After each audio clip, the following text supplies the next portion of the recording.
Hello, everybody, and welcome to our Hordes Dairyman monthly webinar series. My name is Abby Bauer, and I will serve as the host for today's program, which will focus on corn silage harvest. It's hard to believe, but it's that time of the year once again. During this session, our speaker will lean on his agronomy and dairy training and experience to guide us through harvest management updates, considerations for this growing season, and advice to help each of your farms optimize the silage potential for your herd. If you're listening to the presentation live, you have access to a copy of the slides. There'll be a link that's dropped in the chat momentarily, and you'll be able to click on that and access the slides for future reference. Also, if you have any questions, please type those into the questions section of the GoToWebinar control panel, and we will answer those following the presentation. Today, we welcome John Gazer as our webinar presenter. John serves as the Animal Nutrition Director at Rock River Laboratory. He's also an adjunct assistant professor in the Department of Animal and Dairy Sciences at the University of Wisconsin-Madison.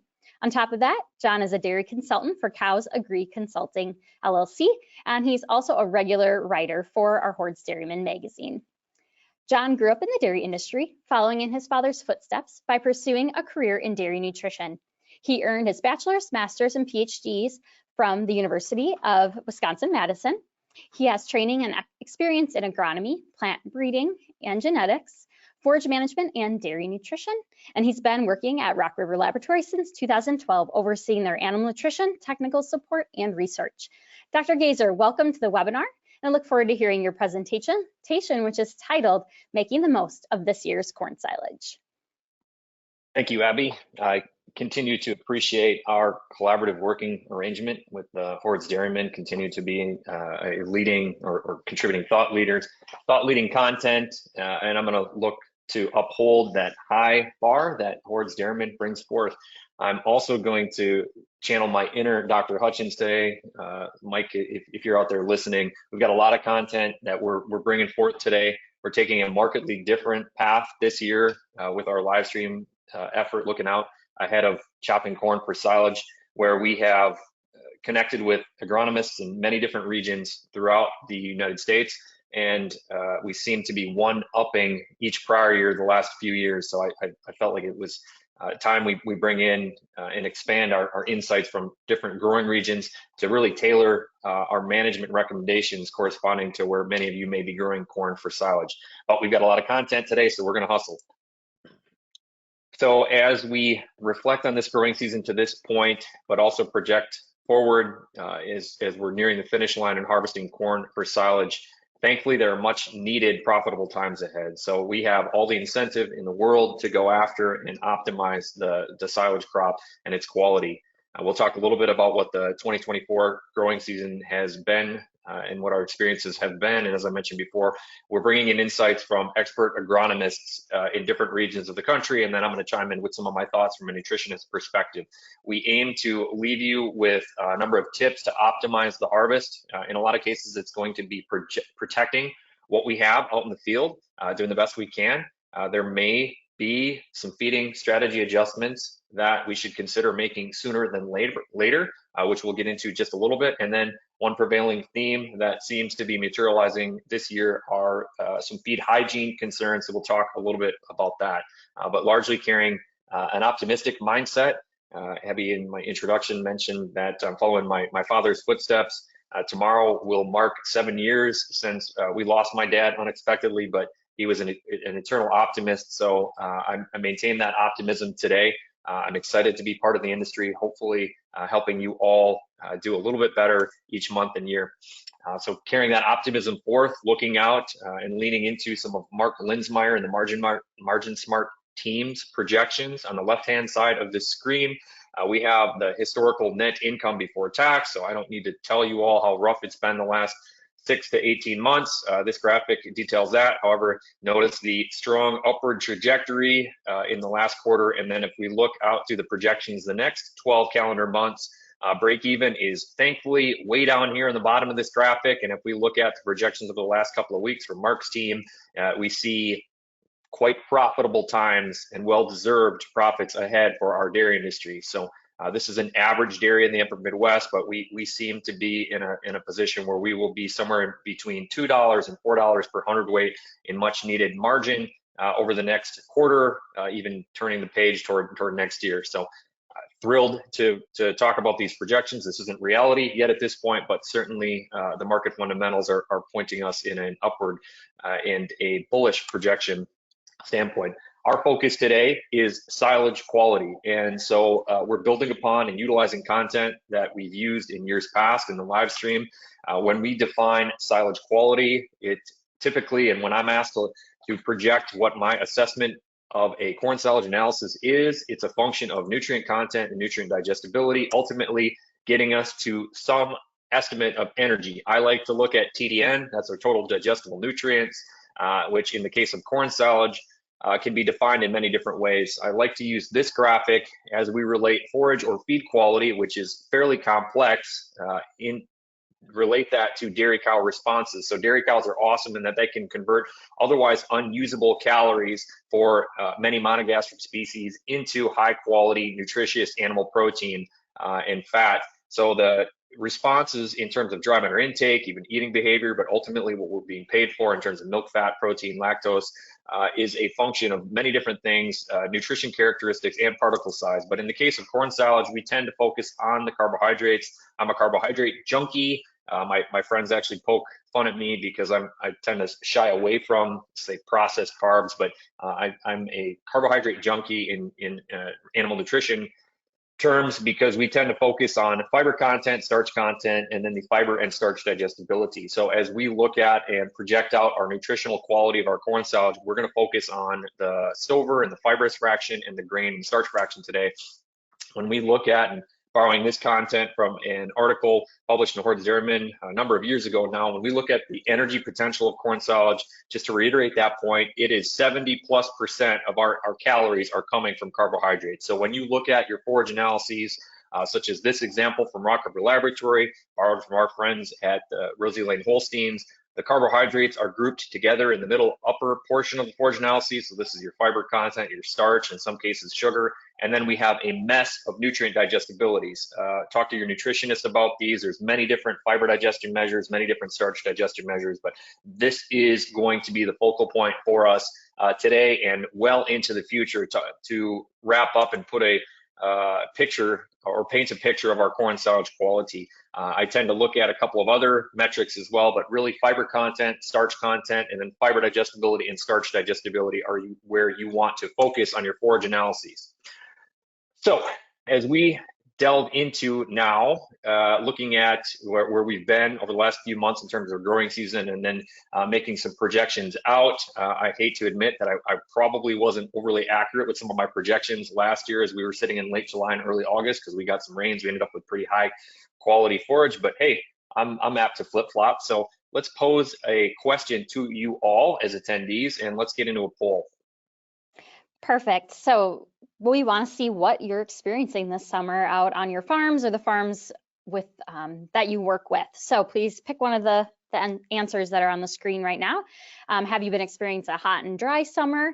Average temperatures, dry in terms of precipitation, both average for precipitation and temperature, a hot and wet summer, or pretty average for temps, but on the wet side for precipitation. So if you'll pick one of those answers, we've got good participation. You've got a few seconds left. All right, we're going to close the poll. And we'll give you the answers here in a second. So it looks like 18% of people said hot and dry, John. 10% said average and dry. 6% just average. 37% was the winner for hot temperatures and wet precipitation wise, and then 29% for average temps wet precipitation. So thanks, Abby, and that certainly confirms what we're hearing and gaining from experienced agronomists in different regions throughout the country. So hot and dry certainly out west, but in terms of the other regions that are growing corn for silage, primarily hot and wet, average and wet, we have had plenty of precipitation this year. All right, so as we wade into, and we'll use a number of different graphics, one of which is going to be a little bit different in upcoming slides, but this graphic we've used in years past. We look at the U.S. Drought Monitor, and I will borrow this from one of the agronomists that we've referenced in years past, and I'll reference again today, my friend and colleague Todd Schomburg in Eastern Wisconsin. He made the comment to me when I was interviewing him or asking for his thoughts. He said, we seem to be one-upping the prior year over the last 5 years. So we're not talking about drought this time of year, or rather this year for many of the dairy forage growing regions. California, for example, adequate water moisture, upper Midwest, adequate water moisture. As we get toward southern PA into the Virginias, certainly some drought into the Carolinas, but we're not growing as much corn for silage in those areas. So PA, there's certainly some areas that are going to be dry, but as we talk about New York and further northeast, that hot and wet seems to be a prevailing assessment of our growing conditions. Even Texas and the Panhandle had more moisture this year and is not in dire straits from a drought standpoint. Alternatively, though, and this is a graphic that is adapted from our NOAA at our government website. This looks at and projects out over the last 60 days the departure from normal rainfall. And so the blue to the purple are 2 inches to 8 inches above normal amount of rainfall. Whereas the yellows to the reds are going to be below average, anywhere from 2 inches to 5 inches below. So if we follow my cursor and we look at the upper Midwest, where there's a lot of acres grown for silage, we are somewhere in the neighborhood of 4 to even greater than 8 inches above our normal rainfall. That's a lot of water. And as we look at upstate New York into the Northeast, we are above average 1, 2, 3 inches in terms of rainfall. And that is certainly, again, I'm going to be redundant throughout today's discussion, a prevailing theme, wet. I'm going to also bring in some insights that I appreciate. This is an email newsletter I found myself on, and to reference from Adiseo. You can actually, I'll have a number of QR codes in the content today. So if you want to pull out your phone at any point in time as you're watching this, or in the handouts, if you scan that QR code, it'll take you to the website or to the source. So Adiseo puts together what I think are neat graphical summaries. They are utilizing and consulting with Novak weather consultants for some of these projections. But as of just the past week, this is what some of their projections are in terms of what will the next month look like. And I like this visual depiction just so that we can get a quick idea of, based upon the prevailing jet stream. So we've talked about where we were the last 60 days, wet. It looks like over the next 60 days, we're going to be continuing to be wet in the upper Midwest, maybe continuing to stay dry a little bit to the eastern and southeastern region, maybe fairly normal, and then increasing drought concerns for the high plains up into the central plains. Just bear that in mind. We'll zero in on some regional projections as we get to the different regions. I'm going to set this out in front of it. I debated putting this reference either at the front end or the back end of the discussion today, but in terms of projecting yield and quality based upon weather conditions, we certainly stand to gain quite a bit here in terms of learning and furthering our understanding. I'll reference Joe Lawrence a couple of times today. He's doing some work in this area, which I'm excited to see and learn from some of his efforts with the Cornell Pro Dairy team in terms of the interaction between genetics and the growing environment. Joe Lauer referencing this publication from 2022, and Joe is now retired, but he's been a wonderful resource for us.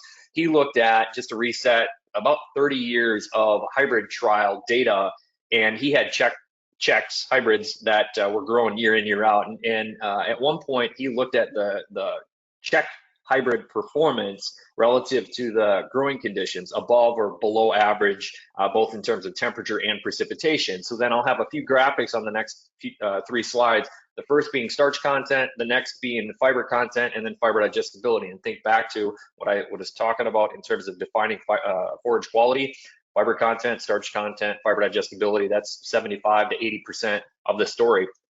So in terms of, if we look at the prevailing conditions, temperature here, precipitation in the middle right, and when we look at the growing conditions that would correspond to many of us growing corn this year in terms of warm, above average, and then above average in moisture, that I've highlighted in the orange bars here, we might expect an uptick in starch content corresponding to above average temperatures. However, the wetter growing conditions seem to temper back the starch content, which could be two things. One, it could be a little bit lighter pollination or ear fill or smaller ears, or it could be normal ears and a dilution out of those ears with higher and taller corn, or maybe a bit more fibrous material. I think that actually might be more of the case this year.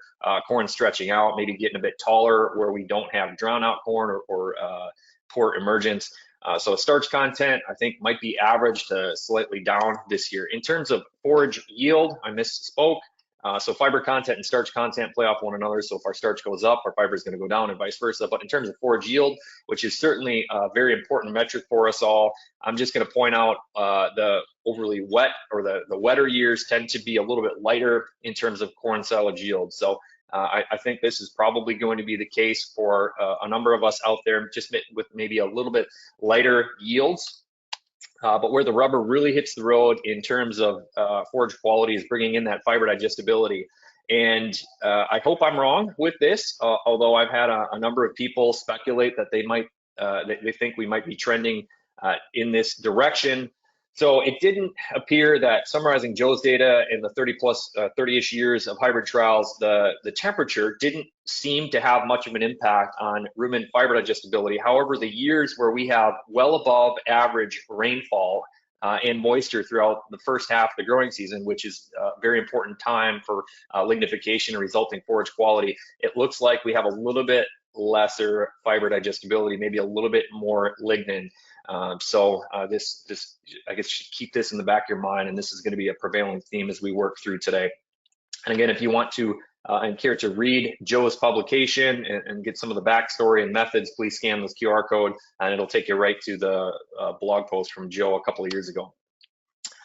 Outside of the nutrient content, the other prevailing theme that I acknowledged earlier on, just in the introduction and setting out the agenda, are potential feed hygiene considerations. So at this point, as I was asking nutrition, or rather agronomists, what they were seeing in terms of yield potential, I also made a point to ask them what they were seeing in terms of plant disease, ear and stalk rots showing up. And so as we sit at this point in the year, a lot of the agronomists, I'm happy to report, did not comment that they were seeing much in terms of disease pressure, but also in the same breath stated that they realize much of the season is yet to play out as we move past pollination and through ear fill and get closer to harvest.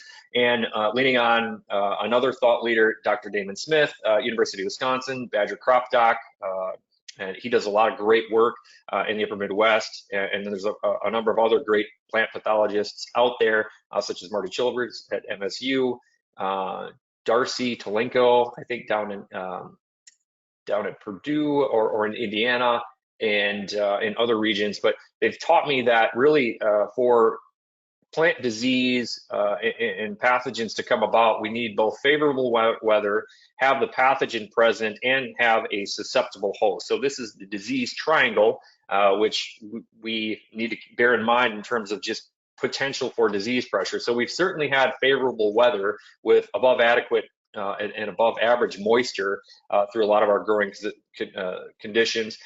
In some cases, I think we're ending up with more corn on corn, which we'll talk about just in a little bit. Not that we were planning for that, but where we had some issues getting other crops planted.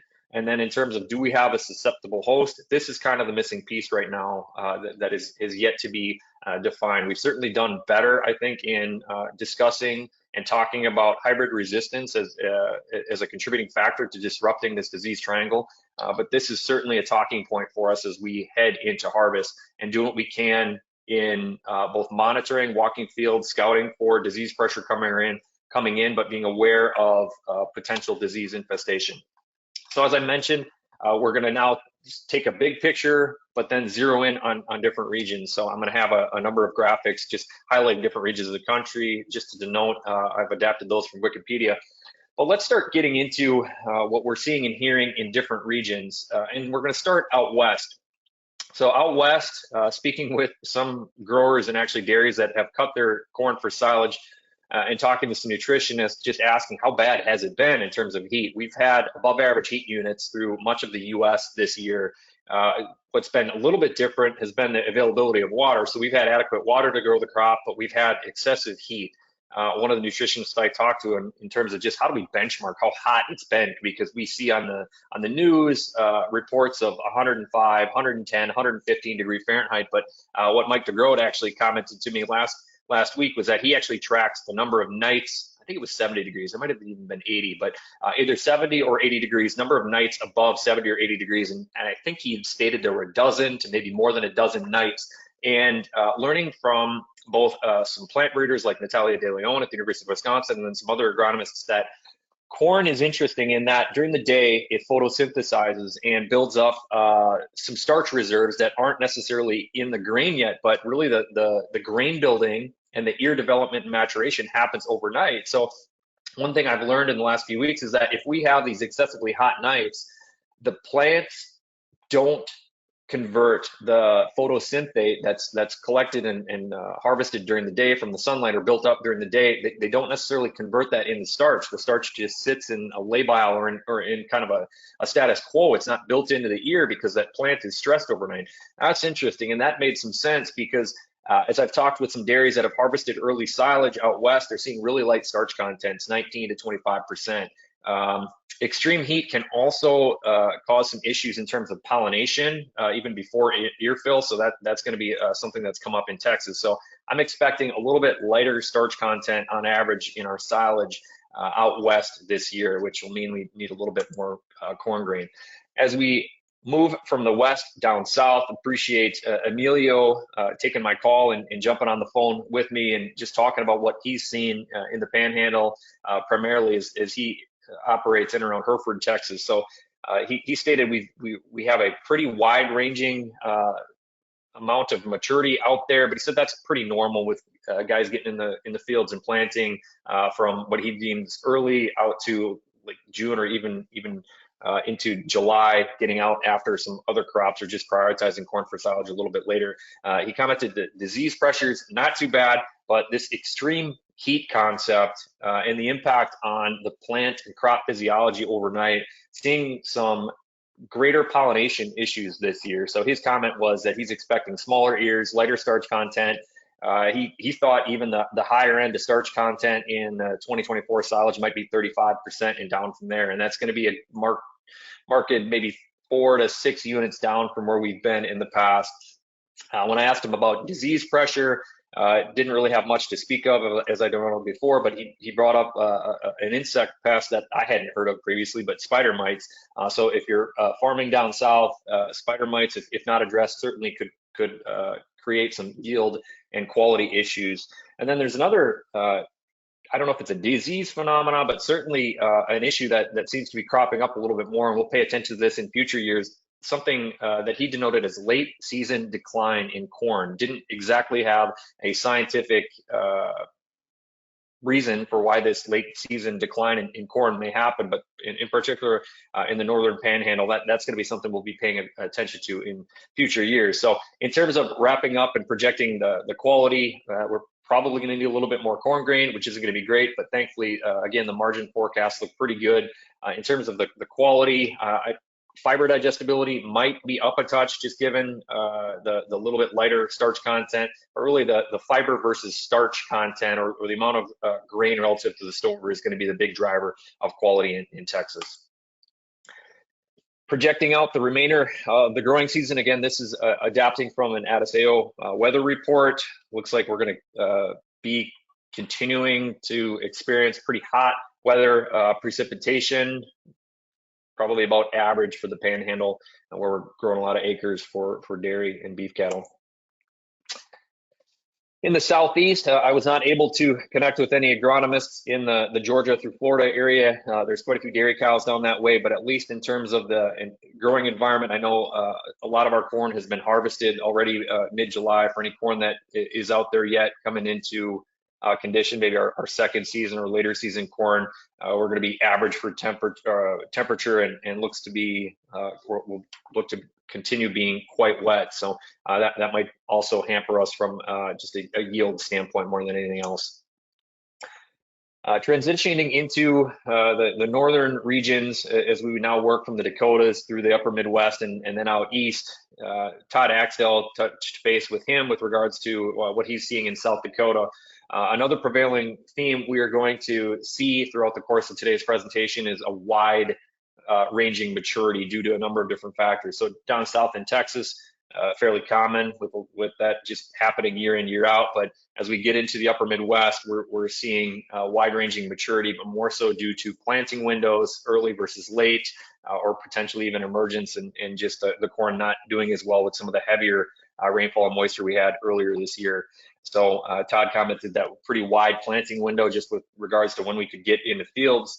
The early corn for Todd looks to be okay, and even some of the late corn, but that mid-season planted stuff, mid-planting season, and that would be probably late May, mid to late May, seems to have been knocked back a little bit. So Todd projects that the planting date is dramatically going to affect our chopping dates, and he was speculating that we may have a little bit wider chopping window this year. So that's something we're going to come back to in a little bit, just managing through a wider chopping window. Staying in South Dakota, bringing in another agronomist by the name of Jeff Bowles. He and I carried a good conversation last week as well. Also commented to just the range, a little bit wider range in dates in terms of planting. Again, commenting that the early corn, the early planted stuff looks pretty good. In some areas, Watertown, for example, north of Brookings and Sioux Falls, really rougher in terms of just not able to get corn even in the ground. Prevent plant, other cover crops have come in, so maybe bringing in some additional and alternative forages. Jeff didn't think that we would be in need of finding emergency forages, thought there'd be plenty of forage out there to feed the herd, but definitely has been wet. As we come back to the disease topic, so Jeff was one that did comment, we're seeing a relative high amount of disease pressure in his region in the eastern side of South Dakota this year with northern corn leaf blight coming in, and he commented that, yeah, the guys that got out and put fungicides on, and at this point, provided there is still some corn out there that's not even tasseled and silked out yet, but primarily we want to get fungicide on in and around silking, tasseling, so that R1 stage is when fungicide is good, will have been effective for us. So those that have put fungicide out this year are looking to be in a better position than those that did not, just in terms of a yield and potential hygienic quality. I do think in terms of nutritional quality, so that impact on fiber digestibility, I think that's going to be playing out maybe a little bit average to less than average fiber digestibility for corn grown in South Dakota. Feed hygiene, if the disease pressure continues and we have conducive growing conditions, largely average to above average moisture, humidity, and maybe even a little bit cooler climate, we could have some disease crop up, and so that's something we need to be aware of and not necessarily panicking, but we need to be walking fields, staying in close working communications with our agronomists. And then this variability comment, I know this at some level is cliche now, but last year we had quite a bit of variation within fields, certainly variability within farms corresponding to when we got crops out of the ground following drought. Well, this year we continue forth with variability, but due to just excessively wet growing conditions. So unfortunately, we will be dealing with likely a little bit more, I'll say heterogeneous to avoid the term variability, but a little bit more wide-ranging crop in terms of maturity and quality, because ultimately we need to get this stuff in the silo and under plastic. Without prolonging, stretching the harvest season out by, to say 6 or 8 weeks. As we proceed east, I touched base with Luke Denninger in the Minnesota and western Wisconsin. So Luke acknowledged the crop actually looks pretty good for many growers in northwest Wisconsin, even southeastern Minnesota, central Minnesota. So that's fantastic for you farming in those regions. Looks like the corn is quite a bit better as an average than some other regions. Luke also commented that planting date has proven pivotal this year. He commented that even 1 week difference for his growers early versus later has made a big difference in terms of how that crop looks right now. So for those that might have needed to get manure out and then planting after that, unfortunately may have found themselves in a rough position, and just in terms of moisture, getting the crop planted and performance. In terms of an average crop being a little bit rougher off, but west of I-35. Luke commented just with the amount of rainfall that I depicted in that NOAA graphic. At some level, it made it just difficult regardless of planting date, but our natural terrain has helped this year. So corn on a little bit higher ground, which in years past maybe hasn't done as well, seems to be doing a little bit better this year. So Luke's take home point was don't miss your window in terms of planting, but then also harvest. We talked quite a bit about harvest timing. And so he's going to be working close with his growers to just monitor moisture and maturity. In terms of disease pressure, not much to report at this point, so that's great, but also commenting that there's a lot of the season yet to play out from a disease standpoint. They are starting to find tar spot a little bit out in the geography, but not much concern. So hopefully tar spot stays out of the region. Tar spot is a concern, not necessarily from a mycotoxin standpoint, but from a maturation and really drying the crop out and condensing a harvest window into even a less than a week time frame if all of a sudden we have a range of maturities all drying out at the same rate. Bottom right-hand corner, I have a growing degree day graphic. I'm going to have a couple of these pulled open just so we can get some idea of what the heat units are to date. So we see a purple line, which is the 15 or 30-year average, and then we can see a little bit of a green squiggly line within this. So what this tells me is that we are tracking about average for GDDs. So this region, plenty of moisture, average for GDDs.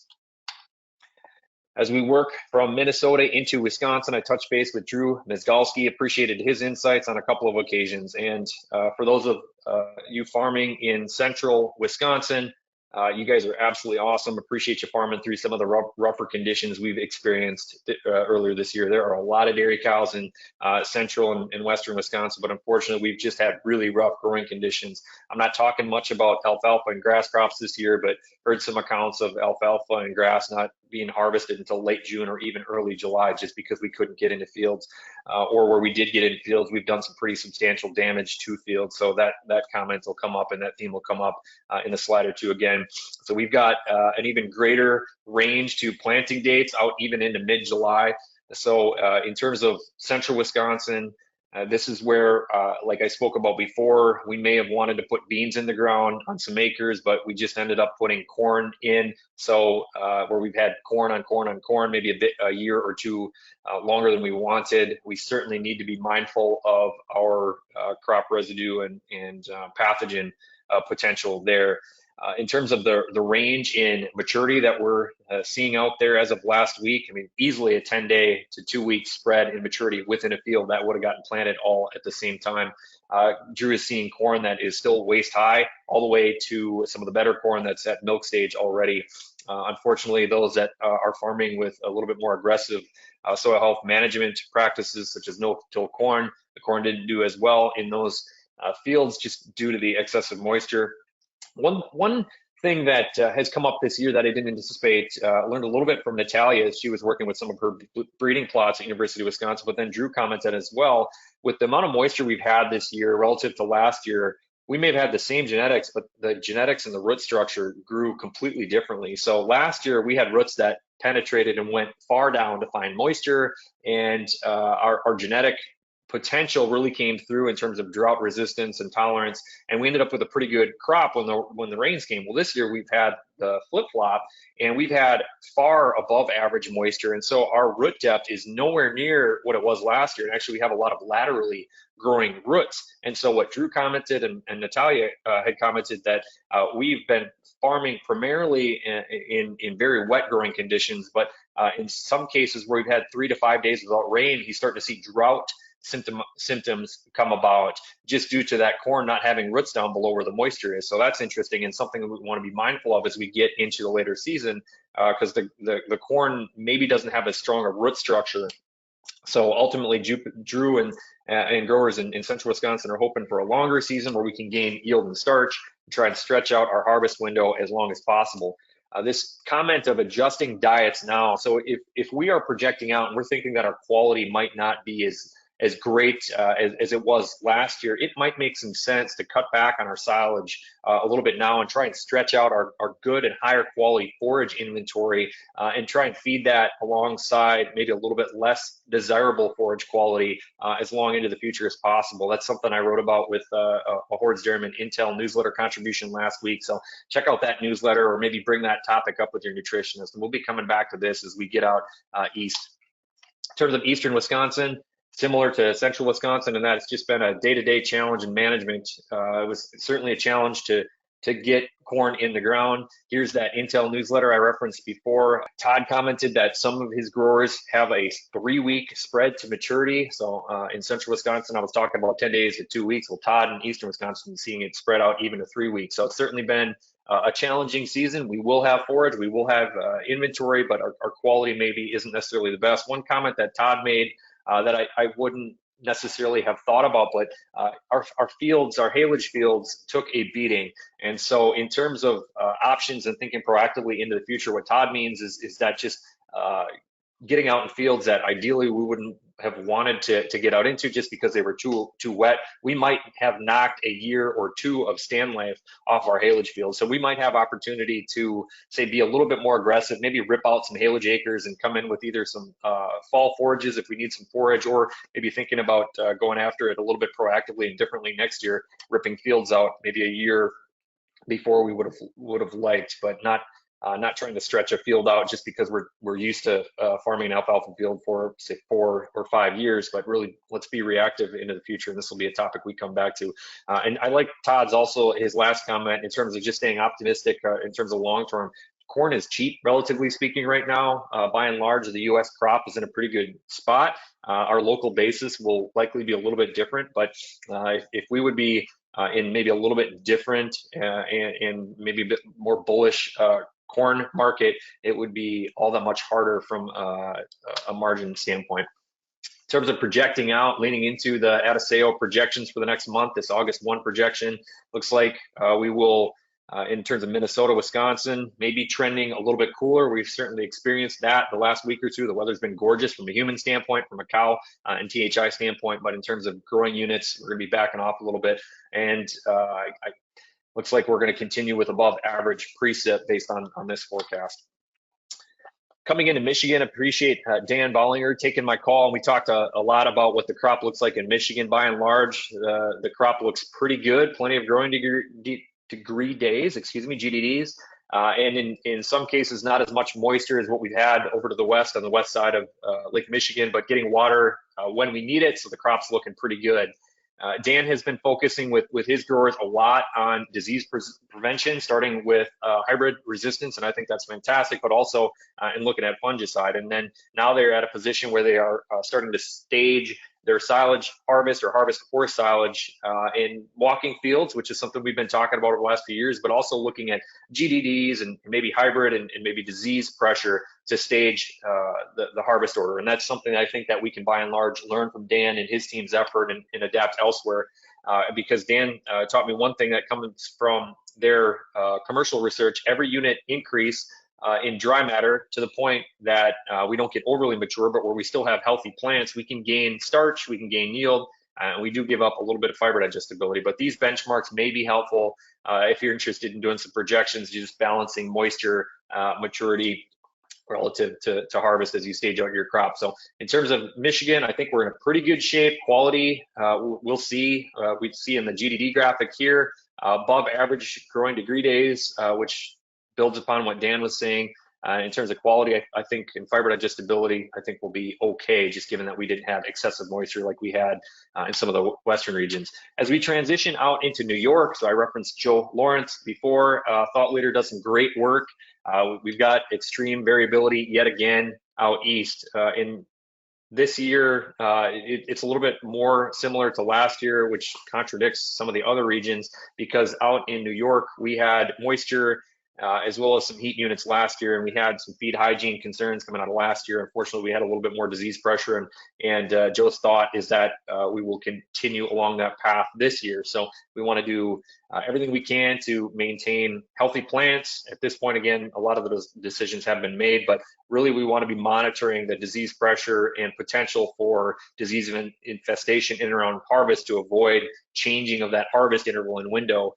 Here we have a GDD graph from Cornell, and we can see also well above average, in fact, approaching kind of the higher end of growing degree days and heat units to this point. So we've had heat and we've had moisture. Unfortunately, I don't think that's going to be to our benefit in terms of fiber digestibility.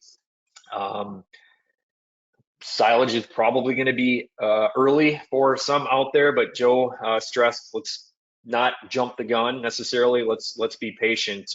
Disease, pest pressure, not so much, but likely going to have some pretty wide-ranging variability following wide-ranging planting dates and just how the growing season has materialized in terms of moisture. One thing that Joe brought to mind and really was kind of in the same vein as that or Horde's Intel newsletter I put forth in terms of proactively managing our forage inventory and identifying your higher quality forages, whatever those might be, but feeding our forage strategically, not just working through a pile or working through a bunker or a bag just because it's the next one in line. I love Joe's thoughts, some of the discussions that he's been leading in and around maybe investing in our feed storage system structures, identifying higher quality, maybe with lower quality feeds, and then feeding those strategically. I love that idea. I want to build upon that. Staying in the Northeast, now referencing Alan Wilder with the Miner Institute. Alan's an up-and-comer. He's been doing some great work. I appreciate his thoughts. He echoed a lot of what Joe had to say, although a couple of different comments. So he also acknowledged we got plenty of heat units. It's been wetter this year. His comment was it's not as wet as last year, though. He commented expecting average quality, but his thought that really resonated with me was to not necessarily look at 5-year, 10-year benchmarks, but redefine maybe your idea of what good forage quality is this year. And along the lines of what I was leading into with the prior slide, strategically feed and protect that higher quality forage, either blend it out or feed it to the higher intake, the higher potential pens on your farm.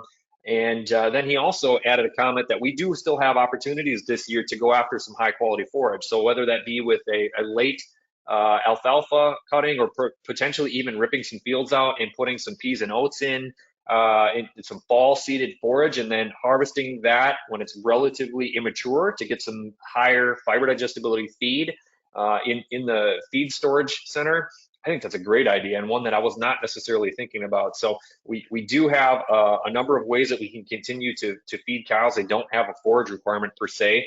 They've got carbohydrate requirements and functional fiber requirements, but there are a variety of different ways that we can go about putting the diets together, thinking outside the box. And so I appreciate Alan pushing us and encouraging us from an agronomist perspective to just think about some other options that might be out on the table for us growing forage in 2024 that we might not do in a typical year. In terms of disease pressure, unfortunately seeing some indications that we're going to be trending like we were in 2023. Like I mentioned before, ear mold starting to show up. So let's stage our harvest and account for not only maturity, but also disease pressure. Just walk fields, stay tight with your agronomist, like I mentioned before.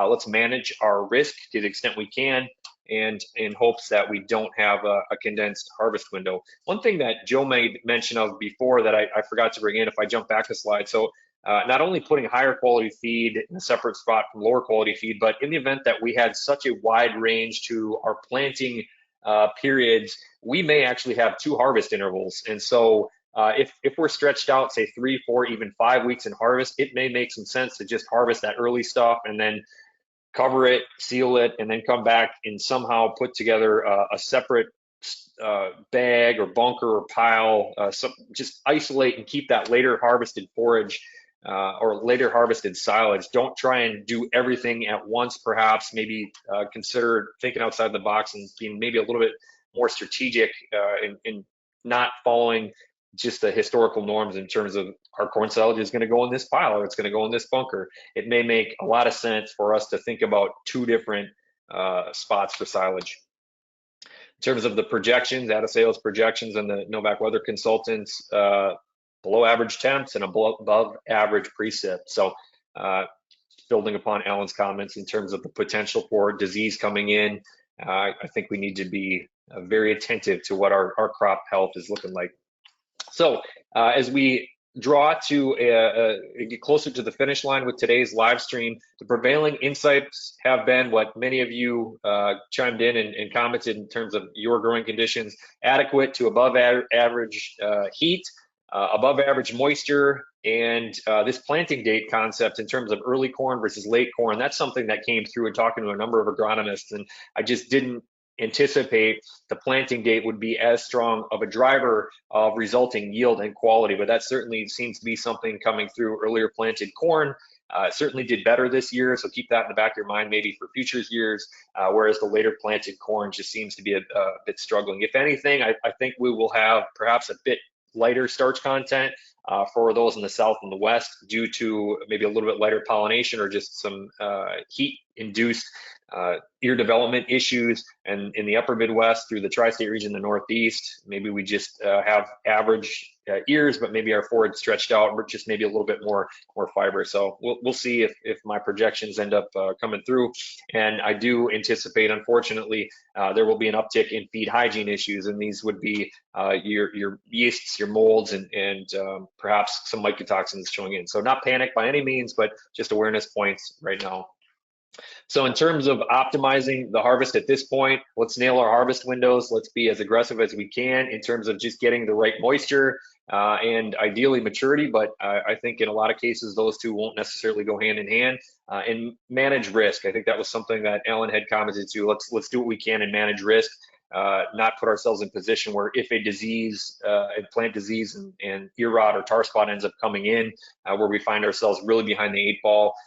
Let's just keep that in the back of our minds, and if anything, if it looks like we have pretty high disease pressure or potential, thankfully there are not only great agronomists out there, but also forecasting tools in terms of disease pressure, like tar spotter, for example, and there's a number of others from Cornell or Wisconsin or Michigan State, where we can forecast disease potential and disease pressure. But if it looks like we're having heavier disease pressure and potential come on in, maybe just be a little bit on the early side by a couple of days in terms of going after our harvest. As we talk about and into the future, discuss feed hygiene. So mycotoxins have been the buzzword, if you will, over the last 10, 15 years, and certainly are one aspect of feed hygiene, but I want to draw our attention to other aspects of contaminants in feed. So not to get into it with any sort of depth today, but for us to consider if we find ourselves in a position where we've got a little bit heavier disease pressure, certainly that will be introducing maybe a little bit more mold, yeast, and perhaps some mycotoxins, but that doesn't necessarily mean the sky is falling, to be cliche. There are other factors, much like we need to have, say, all three components of the disease triangle come to fruition for us to have issues and challenges. In a lot of cases, in most cases, there are 2 or 3 issues at play where we have digestive outbreaks. So we can deal with molds and yeasts in forages or mycotoxins in forages, provided that we don't have nutritional stressors or issues or other spoilage bacterial present in feed, such as Enterobacteriaceae or Clostridia. If we can keep these at bay and also keep the stress level down within our pens, whether it be temperature stress, overcrowding or crowding stress, other management stressors, we'll be able to manage through this okay without any train wrecks. But in the event that we have this component of the feed hygiene disease or feed hygiene triangle show up, and then we have some of these other issues and or contaminants, that's where things really become tough, and we need to bring in some additives or maybe take some a little bit more aggressive feed and nutrition program steps to rectify things. So maybe bring this discussion up in the next month or 2 time if we find ourselves faced with this challenge here. And again, I hope we don't. If you're growing and your corn is, and I think for maybe upstate Pennsylvania, northern Pennsylvania, or southern New York, we may, and I've heard accounts of say 12, 13, 14 foot tall corn. I don't think that's necessarily going to be the case for a lot of us out there, but we can at harvest and kind of at the end of the game cut corn a little bit higher to improve the nutritional quality. So when I say cut corn a little bit higher, I'm talking about 10 inches higher than maybe normal cut corn, but we can bump up the starch content by maybe 2 units by raising that cutter head up another 8 to 12 inches, and we can increase our fiber digestibility by maybe 1 or 2 units because more of that lignin is concentrated down in and around the roots, the bottom part of the stalk. What does that mean in terms of milk and performance? I think there might be a little another pound or 2 or even 3 pounds of milk potential with that higher quality silage. So for many of us, we probably are going to need the tons out there. So we're going to proceed forth in cutting corn like we normally would. But if you find yourself growing pretty tall corn, we can leave a little bit less digestible stalk and stover out in the field and increase the grain to stover ratio and gain a little bit in nutritional quality per ton. Other management options we have at our fingertips. We continue to do, I think, an excellent job in kernel processing throughout the United States. The goal today still stands to be at 75 to 80%, and this is for fermented corn silage. We know that kernel processing score will increase 5 to maybe even 10 units through ensiling during fermentation. So our fresh chopped corn goal is likely in the 65, 70, 75% range if you are one of those that are checking it at harvest just to monitor either your custom harvester or your own machine's performance. But you can see over the last 4 growing seasons now for samples analyzed by Rockefeller Laboratory in the eastern US, the Midwestern US, and the Western US, and these are distributions of results. I've got these green lines corresponding to 75%, which is the goal. And the West, for those of you out West, you continue to set the standard in terms of, it looks like we have 50 to even 60% of the samples that are coming out of the West that are greater than 75% in KPS. So what that tells me is, hey, this is possible. And so if it's possible and we want to go after it and get optimal room and starch digestibility and performance on the silage, that can be a target and a goal for us. But this is one thing that continues to be at our discretion from a management standpoint, and there's no opportunity, I would say, for average to below average kernel processing this year. So one thing before I transition and talk about then feeding out this silage eventually in say 3 to 8 months period of time, but I didn't have a slide in here discussing this, but I think an inoculant or some sort of feed preservative strategy, maybe chemical preservatives, for example, certainly warrants discussion if you're not already utilizing some research-backed preservative strategy. And I say that from, I guess, 2 or 3 different vantage points now. One, to preserve the nutritional quality that we have. So we know that research-backed inoculants and preservatives can retain more dry matter. They can retain and help us conserve more digestible nutrients. But we also know that there are a number of feed preservative and bacterial inoculant strategies, such as Lactobacillus buchneri, for example, which has a decade plus of research behind it, that can improve the feed hygienic characteristics, certainly improve aerobic stability, decrease yeast and mold growth potential when opened back up for silage. So not a commercial by any means. There are a lot of different groups, reputable vendors and suppliers of some of these different technologies and silage preservative approaches out there, but certainly be considering one of these tools to protect this forage, future forage inventory and keep it as high quality and as clean as possible. I don't think there's room this year for us to not be utilizing one of these research-backed approaches and practices just because there's too much margin potential out there for us. And so let's go after every bit of it we can. And then as we wrap up and we eventually think about feeding this silage, so we've talked a lot about variability, heterogeneity within fields, wide-ranging maturity, wide ranges to our planting date. When we feed this silage out, traditionally, corn silage is a more consistent crop than hay or haylage. But as I put my vortex optics, as I moonlight as a vortex optic distributor and salesperson who gets paid absolutely nothing, I like to use an analogy relating to sighting in a rifle. So I just got a new rifle, a 204, put a new vortex optic on it, and I just got it sighted in a few weeks back. And so I'll draw the question in your mind in terms of making decisions. I want to see us making decisions like we do when we sight in a rifle. So if I step up to the range, I take one shot and I pose the question, is my rifle sighted in? I don't know. I need to shoot a few more times to get a 3 or 5 shot group and then make decisions based upon that. In terms of feed analyses and nutritional tests, a lot of times we'll take a sample every month or even every 2 weeks. And then we look at that sample analysis result from the laboratory, Rock River, or one of the other great commercial laboratories out there. And we treat that as an absolute, and then we make a decision based upon that. This year, more than even prior years, but I think in prior years, it also warrants discussing, we need to be working off data trends, not just looking at a single observation as an absolute, because as you can see here, in this case, I need to do a little bit more sighting in. I need to make some adjustments on my optics and silage.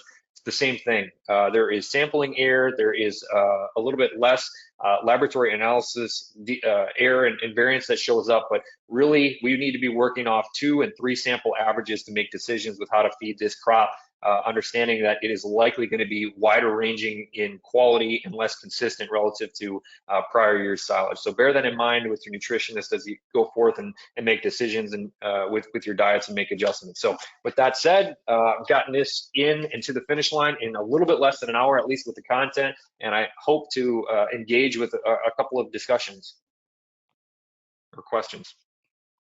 Absolutely. Thank you, John, very much for that presentation. Really appreciate all the work you did to gather insights from people who have boots on the ground in different parts of the country, and then share your own knowledge to offer some advice for our listeners. So thank you for doing that. To view this webinar again, or any of our previous webinars, you can find them on our website. Visit hordes.com/webinars. You'll also receive an email with this recording once it's ready later this week, and a copy of the slides. If you'd like the slides right now, you can go down to the chat and there's a link in there and you can download a PDF of the slides. So that's where you can find that. In September, we will have Dr. Paul Fricke from the University of Wisconsin-Madison coming to discuss some of his newest research in the area of dairy cattle reproduction. We'll be talking about sex semen, beef semen, and IVF technology. So if that's interesting to you, we hope you will join in September. And then in October, we have veterinarian and Cornell University's Jessica McCart, and she'll be talking about getting fresh cows off to a good start. Now, we did have some questions that came in, John, so I will go through those now. The first question is, I understand the interest in approaching storage needs based on corn silage quality, but in the event that storage space is limited or varying qualities of corn silage can't be separated, do you still stand by the approach of dilution is the solution, meaning that if all the corn silage harvest is in one location, that the better will hopefully outweigh the corn silage of lesser quality? Oh, the disruptor in me wants to state, well, we can always put a bag somewhere. Filled plenty of bags in my day and driven straight truck and backed into baggers. There are options to put silage up elsewhere. But let's just take the question at surface level, surface value. If all the silage is under plastic and is in one spot, there will certainly be some blending of the wide-ranging quality. And in that case, I would either maybe feed a little bit less silage or maybe step up and imagine this. I'm going to tell you to test more with my Rock River Lab Association, but I would say test it a little bit more just to have a firm grasp, work off that 2 to 3 sample trend like I talked about before to make sure we have a rock solid understanding of what that nutritional value is, and then strategically feed it. All right, thank you for that. Next question comes from someone in South Central Pennsylvania. And they said that they've been under extreme drought prior to Tropical Storm Debbie arriving recently. The corn is short and has very small ears. Any harvesting or feeding strategies they should consider to enhance the quality of silage this year? Yeah, so a better me would have looked at what the last week in Hurricane Debbie would have put on us in terms of moisture. Both of the guys I talked to out east referenced that. With short-statured corn, really we want to target getting appropriate moisture, so that 35 to maybe 40% moisture, the corn and the quality is going to be what it is. If we are a bit too dry, well then we're going to be in an unfortunate position of not having the quality and then also not having the ideal fermentation. So really take the approach of preserving what we've got, whatever that is, and doing everything that we can to ensure that our fermentation and preservation is as good as it can be. And again, I'll come back to research-backed forage inoculants or forage preservatives. I think being a little bit more aggressive with some of those tools we have at our disposal just to keep the quality we have. On the plus side, drought corn feeds really well. So our fiber digestibility in these regions, our yield's not going to be great, but it's going to feed well. And so we can take that as a silver lining. Maybe look for opportunities to go and chop some acres that were earmarked for grain to start the year and try and build out our inventories with the expectation that it's going to feed pretty well. Good advice there. Next question. Are you seeing more hydrocyanic acid in corn silage? They say since last year, we have regularly seen corn silage algae on varying dry matter content with a strong odor. Are there any unknown effects on the cow? And why is this acid not broken down during fermentation? Stump the gazer here. So hydrocyanic acid, I mean cyanide, we're talking about a pretty toxic compound. Maybe in the same vein as silo gas to humans, different impact and different metabolic pathway. But I can't say that I'm overly confident answering that question. How's that? That's a good one. I welcome you reaching out to me after the fact. Here's another one for you. Any comments on ethyl acetate and ethyl lactate? We're increasingly seeing the problem corn silage with a pH around 3, which can lead to some problematic reactions. Any insight on this?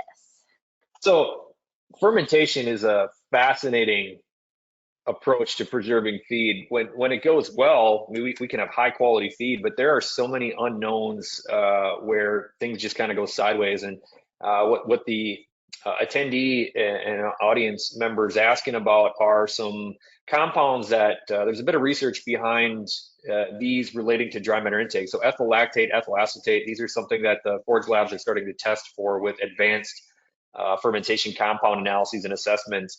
In the event that these show up, the little bit of research that I'm aware of, they can really negatively affect dry matter intake. Cows have much better senses than we all do in terms of sense of smell in particular and taste, and there must be something off-putting about these, or perhaps they are correlated to some other negative attribute in feed that cows just don't like. So ethyl acetate, ethyl lactate, I think it's Enterobacteriaceae, or there's some bacterial species that when present and fermentation doesn't go as desired can yield these compounds, but they're not good.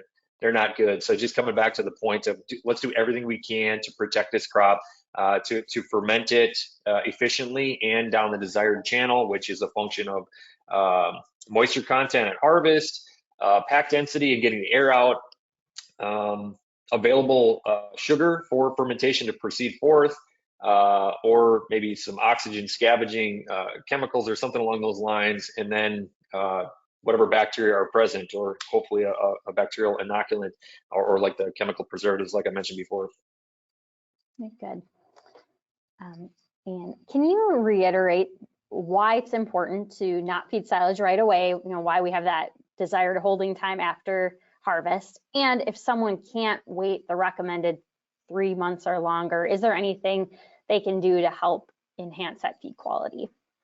Yeah, and I think this year it actually might make some sense if we find ourselves with, say, very light starch yield. So the reason we want to ferment silage out, and I get asked what's the minimum amount of time, I would say 3 months, but it depends upon the grain hardness and what that grain really, how mature it is at harvest. In some years it's been 2 or 3 months and silage is feeding to its full potential. In years past, I think back to maybe 2021 as an example of this, the grain was harder. We just had a good growing season. The grain was harder. We had healthy plants. Well, it took 6 to 9 months for that silage to feed to its full potential, but it's due to starch digestibility, which is a function of kernel processing score, seed genetics, growing environment, but then also fermentation time is a big one. So the longer we let that ferment out, the softer that starch becomes, the more digestible it becomes, and that starch content and starch digestibility is a big component of our energetic value. In terms of coming back to this year, why it might make some sense to actually feed corn a little bit earlier, if we find ourselves with lighter starch content and or less desirable yield, it might actually make sense to try and feed current crop and new crop as long as possible so that we can dilute out maybe a little bit substandard forage quality. So generally, I'd say at least 3 months, if not 6 months or 9 months of inventory, if cash flow and feed pad space permits. But this year, we might want to think outside the box. Very good. And that will wrap up our question section of the program. So once again, I'd like to thank Dr. John Gazer from Rock River Laboratory and Cows Agree Consulting for joining us as our presenter this month. We really appreciate the insight and knowledge that you shared with us. I'd also like to encourage everyone to join us again for another monthly webinar. These take place the second Monday of the month, always at noon Central Time, but they're all available on our website in our archives if you'd like to view them at a later time. And then last but not least, I want to thank all of you in our audience. We really appreciate you taking time to join us for our webinars. And we hope that you obtain some valuable information that you can use on your dairy or the dairy farms that you work with. So until next time, thank you from our team here at Hoard's Dairymen, and please take care.